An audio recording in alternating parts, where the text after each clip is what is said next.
Thank you for staying with us. Now, we have an unusual artist of the week today. And he's got a funny name, too. Sleaze the Wheeze. Not the Weasel, Whiz. And he's a talent manager, music business executive, and a broadcaster. His real name, by the way, is Tumi Lawrence. Good morning, Tumi. Yeah, good morning to you. Thank you so much for joining us having today. me. Yeah, so great to be here. Well, I haven't told you the most exciting part of having him with us this morning, or the most exciting part of what he does. He is currently the talent and label manager of one of Africa's biggest artists. You got it right. Drum roll. Kizz Daniel. Yeah, absolutely. Yes, that one. Can you imagine? This guy works with Kizz Daniel, no less. No, the next thing, first of all, before we ask you any question, you're going to bring Kizz Daniel here. Yeah, he's been there a couple of years back. I'm sure he's going to come around too. Yeah. Okay, good. Committed. And now you can ask your question. I'm sure that people are looking at you from home now, and Who's this? they're all green with envy. You actually can see Kizz Daniel every day, you know, discuss his music with him and all Sure, that. absolutely. That's what we do. Oh my God. What does it take to be an artist manager? Well, it takes a lot. It takes a lot. It's one of the jobs that looks very lucrative on the outside, but it is lucrative, but it takes a lot of commitment. It's a serious work. Now, people see the glamour from the outside. Like, you guys just have fun, you guys just travel and everything. You guys are just going around the world. You do? But the truth is, it's a lot of pressure. Now, for a talent manager, the fact is, you cannot be called successful until someone else is successful. True. So, True. if you're selling something, if you're a painter and you're successful at what you do, you'll be called a successful painter. But for a talent manager, you cannot be called successful until your artist becomes successful. Yes. So which means you have to, whatever it is that your own plan, you have to pause it. And you have to focus on your artist. You have to be very selfless. You have to make a lot of sacrifices. You know? Yes, Kizz Daniel had made some hits before Buga. There's no doubt about yeah, that. absolutely. But Buga came along and shot him into the stratosphere. Literally shot other songs he did before that down. Shut all of them down. In fact, I don't think many of us even remember anything Oh, no, I else. remember one. I have a favorite. Which one is that? Hey, God, do. Barnabas. Make I follow. It's still my favorite till tomorrow. So what was it like working on that with him? Okay, so now this is the thing, yeah? When you want to release a song, you know it to be a big song. You know it to be Oh, you a know. hit song. Yes, but you don't know Sometimes you don't. You don't know how big it will be, but you know it has to be better than your last release.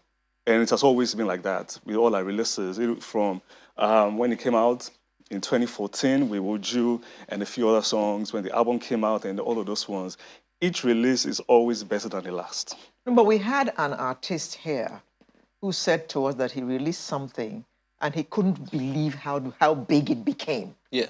Because it was one of the, okay, let us just put it in the album, Yes. just to complete the number. And that happens And it became the quite biggest hit. Sure, that happens, but you know, when you're dropping a single, you're selecting a song from a lot of songs. You might have to select one song from 30 songs or 50 songs. All right, for you to decide and say, this is a song I want to put out, then that means you believe in the song. The entire team has listened to the song. There has been a strategy session, you know, talking about, okay, why this song should go out. Okay, does it have a viral effect? Who's going to love it? Who's the target audience? We treat music like a product. You know, look out for the USP of the song. How do we market it? How do we promote it? All right. So you can't put all of those things And this in is a all release. your job.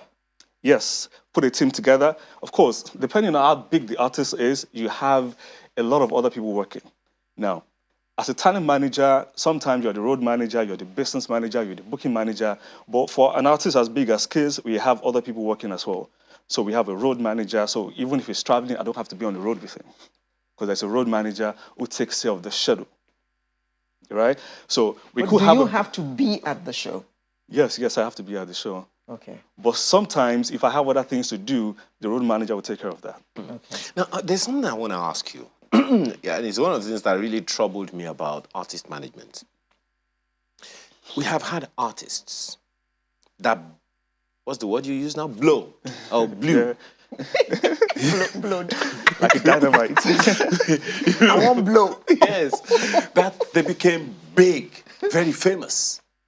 But in no distant future, they went down as quickly as they came up. We have had such histories successively. And we have had artists that had hits after hits after hits after hits. Some of them are not producing hits anymore, but they are still as relevant. An example is King Sunny Ade. Yes. An example is Tubaba, for instance. But they're still as relevant as can be.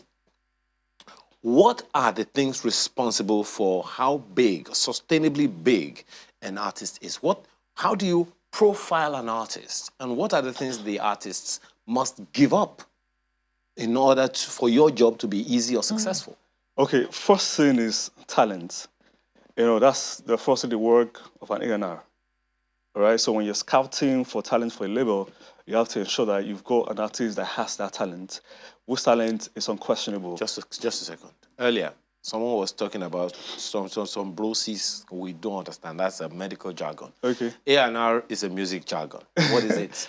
Artists and repertoire. Good. So what that means is that one's responsible for scouting for artists for labels. And you don't just scout for the artist, you also see to the development of the artist, the career development of the artist. So when you bring an artist newly from the street or from anywhere you bring him, okay, he can sing so well, but can he hit certain notes? Can he perform with a live band? So those are the things, those are the processes you go through before you unveil the artist. That you ensure that the artist becomes very solid. This artist, does he need songwriters? Does he have to be going for training sessions every time for his vocals to get better? So you ensure that is done, all right? So when you launch the music, there are two things involved in music business. That is the music itself and the business, all right? And a lot of the times, the artists don't understand the business. So the artist just sings, submits the music, and the label puts up a team and they strategize and say, okay, how do we promote this song? So they treat it like a product. Now, the artist don't understand this. Most of them, some do, because some are very inquisitive, like, okay, what are you doing with my music? How are you promoting it? But a lot of people don't. They just submit the music and that's it. It's only when they tell you, okay, post this song, and when the song becomes big, come for interviews, let's go for shows and all of that. Now, an artist that is not careful might get carried away. And he might want to be a boss before he's actually a boss. What do I mean? He might want to pull out from his label. He might want to sack people that understand his business, all right? Because he feels, okay, I'm the star. If I drop the music, people will scream. And truly, if he drops music, people will come towards it. But when the people that were part of the strategy session put a strategy in place for the artist to blow up and for the music to become popular, when they're no longer there, there will be a visible decline over a period of time, because there are different phases in the life of an artist. When it's out there on the street with no money to record music, then it starts recording music, then someone notices it and says, okay, fine, let me invest in you, all right? So someone who is investing, like in every business, there will be a return on investment. So he will make sure that the music sells. Right? So if you don't understand the business aspect of the music and you, as an artist, you now decide to go on your own, it's just a matter of time. What role does money play in all this? Money plays a huge role. In fact, money plays, when you take out the talent, money is the next thing. How does... Because to record the music, you have to pay for it. To mix the music, you have to pay for it. So when you produce the song, and it now depends on how much money you have, that depends on the kind of producer you're going to work with. That's the job of the manager or the artist? The job of the manager to look for the producer. So it's the manager that pays for all the... Okay, now so if an artist is signed to a label, your label takes care of all of that. All you need to do is just to sleep and wake up and record. So how is the sharing formula, if there's such a thing, determined? No, it depends on negotiating power. Okay. All right. So when Okay, what is standard practice for? Because somebody watching now might look at you and decide, wow, I want to be able to work with someone like Kizz Daniel, so I Yeah. want to be like this guy. But can we give him an idea of what he's going to get paid okay now so if he doesn't have a Kizz Daniel? okay now so the thing is when it comes to music business, I won't really say there's a standard contract. Contracts are negotiated. Okay. All right. So depending on what the label is doing for you, that determines how much they're going to take from you. So, for example, when some artists are signed to a label, they give them an advance payment. Okay. So you've not started making money, you've not started recording. Take this 10 million, take this 5 million, take this 1 million. And the song comes out and it's big. So they also give you maybe like a car or a house. So those ones in your contract, they will take a larger portion of your revenue. Income, yes. They might take initial stage. 80%, they might take 70%. Because, I mean, they got to take their money back. You know, so it depends on what you negotiate. And there are people, I've seen contracts where it's 50-50. All right? Don't give me a house, don't give me a car, don't give me advance payments, just record my music, promote it. Whatever comes in, we split in half. For some, it's 60-40. For some, I've seen 25-75. Uh-oh. So that's why, as an artist, you They don't chop. sign a contract without a lawyer. It is advisable for you not to sign a contract without a lawyer. You don't sign a contract without a lawyer because you might just look at the fine print, but there are clauses there. Yeah, but that's what some artists are said to have done. You just got them. How much are you giving me? Okay, let me just sign. Yeah. And then yeah. that's Because it. they just want to become popular as soon as possible, you know. And They it's want just to a matter blow, of time as you said. when you have a big song, and you now realize that, okay, I don't own my masters, so this song belongs to the label. So no matter how big this song is, I don't own it. You know, you signed off your publishing to them, you signed off your masters to them, you know. So the best thing is before you sign a contract, get a lawyer. You know, some of them, you know, sign off their images, their names, and everything. You know, so Oh, dear. it's dear. it's really crazy out there. But So now, because you know, many people see big artists, they celebrate the artists. In fact, you are a clog in the way. They want to get close to the artist, you're not allowing them to get close to the artist. There's a clog in the way. We'll come back to that, hopefully. But how do you profile a guest? I perceive from a distance, I could be wrong, but I perceive that Kizz Daniel is an introvert. yes, it is. Now, how do you get an introvert before the camera to do the things that he does? How do you get an introvert to stay on stage and perform like that? How do you create the identity or the image for that kind of artist? It's very simple. It's the job. So you've got to be a professional. So even if it's not your thing, because artists are quite different. There are artists that all they just want to do is stay in the studio and record music. When you tell them to step out of the studio, it's an inconvenience. When you tell them to come and probably shoot a video or perform, they don't want it. But guess what? If you don't do it, you don't get paid. Yeah. That's the reality, all right? There are certain things that have to be done. You know, there are certain things we do when it comes to our jobs as individuals that we don't really like, but you gotta show up. A lot of people are not morning persons, but you gotta show up. If you have to resume at 8, you have to show up, you have to leave your house. At 4 a.m. if possible. When an artist does not do the things the manager tells him or her to do, what happens? Okay, there'll be discipline, of course. Who's going to discipline who? Because without the artist, you said it here, but without the artist manager doesn't have a job. Yeah, there are some ways you discipline an artist, you know. Like, for example, if an artist is signed to a label and there's certain things they're supposed to do and they're not doing, there could be deductions from their revenue. Like go for a radio show or a TV show or come for an appearance. Yeah, it's outlined in your contract some of the things you have to do. And if you don't, there'll be some measures of discipline. They could, if you're still on salary, they could cut the salary. Oh. Yeah, because some artists are on salary before they become very big and they start making money. How compliant are artists who have the big ones? I know 100%. Nobody likes to be tamed. You know, nobody likes to be tamed. But it's very I'm a important. star. It's very important that you have a relationship with your artists, right? So it's a matter of you not even forcing them to do it, but making them see reasons why they have to do it. And they are not stupid individuals. If they try it once and they see that, oh, well, what this guy said actually came to pass, yeah, the next time you're saying it, they will listen. Because at the end of the day, everybody's eyes on the prize. They want to win, right? So there will be different kinds of ideas. What I'm telling the artists, it might not agree with it, right? And there is room for argument. There's room for us to disagree on certain things.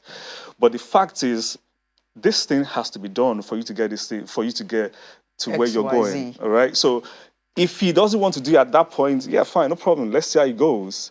But as a manager, you have to be preventive. You know, if he doesn't do this thing, this is likely to happen. So consequences. what are you doing to prevent that from happening? At least to minimize the consequences. So that's an extra job for you as a manager. He doesn't have to know you're doing all that, but you have to. Because if he doesn't, if there are consequences, it comes back to your table to fix it. Okay. Now, I have another question. Alera, I'm sorry, because I'm taking notes. So you have is there a difference, or rather, how do artists like Kizz Daniel, Davido, and the rest of them differ from artists like K1, those who have bands, standing bands, as opposed to those who probably don't?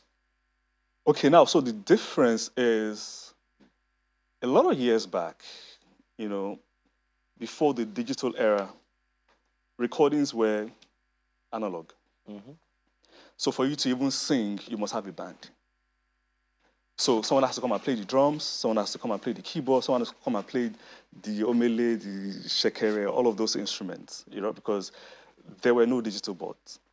But now, a producer can fix all of that Play all the on instruments. his laptop in a room. Laptop, not even a keyboard. On a laptop, the keyboard you can connect the keyboard to it. You can even play the keyboard on the laptop. No, you can do all How of do you those. play the keyboard on all the you laptop? need Don't even go there, Now, Alera, all please. you need to do Don't even because bother. there are different types of software that you can use to produce music now. So there's Fruity Loops, there's Logic, all right. All you need to do is just probably drag a guitar line and create the tone. It's as simple as that. So way back, you have to drag all of these Okay. people in the studio, and they have to record at the same time. Physically. If anybody makes a mistake, they start all Begin over again. all right. So Cut. that was the beginning. Take two. You know. So, but when people started having these softwares to work with, then it minimizes the Costs. necessity of having all of these guys. But even with that, all of these artists, even when they record digitally, they now perform with their bands now. So they have standing bands, or they Kizz just Daniel hire performs guys? with a band everywhere in the world. So even if you've recorded the music digitally, now you still have rehearsal sessions with the band, you know, so they play within, they can play, whatever it is they played on the computer can be played live as well. Have you ever had an artist you didn't get along with? Yes, at some point. But once I sensed that we're not likely to get along, I'll even take it up. That would be like a probation period of, okay, let's get to, you know, just hang around each other, let's listen to each other for a couple of weeks, months. If I sense that, no, this is not going to work, there's no point. You know. Okay. So once I sense that I can work with this guy, then it's all the way. Even if there are issues along the line, we'll fix it. Okay. What are you currently working on? Would that Currently be working on Kizz Daniel. with Kizz? Yes. Yeah, of course, this year, should I be the one to, let's leave that. Okay. What other artists are you obviously, managing? we're going on tour this year, you know, like we're going on tour and we'll release Within or without? on tour, it's a world tour. World tour. Yeah, we're doing a Okay. global tour. So, of course, this year we're touching Europe, touching North America, Africa, of course. Last year, it toured the most in Nigeria. Kizz Daniel toured the most in Nigeria. You know, he played more African shows than anybody in Nigeria last year. And of course, in December, he came back home in December. He played more shows than anybody in December last year. You know, Wow. We have so to go. that we're doing that this year. as well. Quickly, what other artists do you manage? Okay, so because of concentration. I don't manage artists on his level. Okay. Okay. Yeah, so okay. so that would be conflicts of interest. So they would. Okay. You know, so Smaller like boys. like most times what I do Thank you. is I do consultation for labels. I do A&R, Eben Scar for artists. You know, and take them through a developmental process where they can be better. Okay. You know. Sleaze the ways. No wonder he's so sleazy. Sleaze the ways. Thank you very much for coming. Thank you so for much. being I our guest appreciate today. it. Tumi Lawrence. Tumi, Lawrence. Tumi. Lawrence, yes. Tumi Lawrence. Thank you very much for coming. Thank you so much. And we wish you all the best, and we hope that you will bring Kizz Daniel to our studio, so that Thank we'll be the first ones to interview him Yeah, of after course, he yeah. blew or he blowed, as the case may be. Thank you very much. Thank you and so much. That's the end of Sunrise for this day. Thank you very much for spending the last God knows how many hours you've been with us. We'll bring you a fresh edition next week. Make sure you're there to join us as well. My name is Alero Edu. And I'm Ayo Makinde. Don't forget, you can still pick up your PVC. Bye for now.